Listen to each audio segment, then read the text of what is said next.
What Millennials and Gen Zs Want.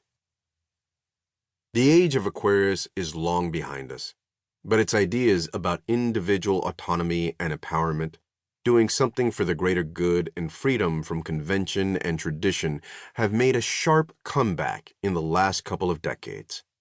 Indeed, we have personally witnessed a sea change in the mentalities of our students.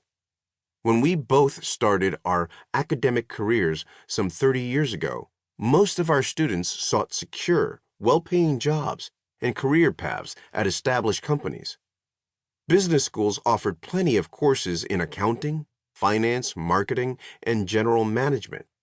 Now, one of the hottest majors on U.S. and European college campuses is entrepreneurship. Students watch Shark Tank and dream of working for a startup or founding their own firm. Often this ambition is combined with a desire to do something responsible and sustainable. Who wants to work for the man when you can be your own boss and do good for society at the same time? Of course, we are generalizing. Plenty of students, just like plenty of working-age adults, are perfectly comfortable in conventional hierarchical settings. But a substantial number want autonomy and independence.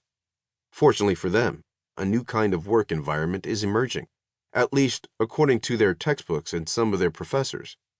Although tech firms and other hipper, flatter companies are certainly not bossless. Indeed, leaders like Amazon's Jeff Bezos and Meta's Mark Zuckerberg are very visible bosses who have become household names. They serve as colorful and visible challenges to the traditional flannel suit style workplace.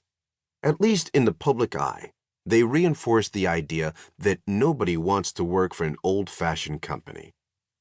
Before we explore in detail more examples of companies that have adopted flatter structures, we need to say more about the origins of the bossless company narrative.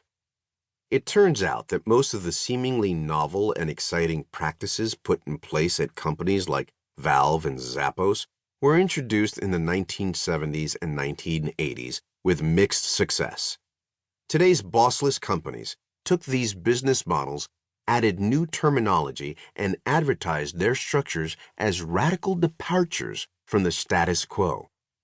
In doing so, they missed the key lesson from those earlier experiments, which is that successful organizational design is contingent on features of the product, market, and environment. In the following chapters, we look at some of these earlier experiments, show where they succeeded and where they failed, and draw out some general principles about when flatter structures can work. We start with Semco and Gore, two older companies that were among the first to embrace the near bossless model.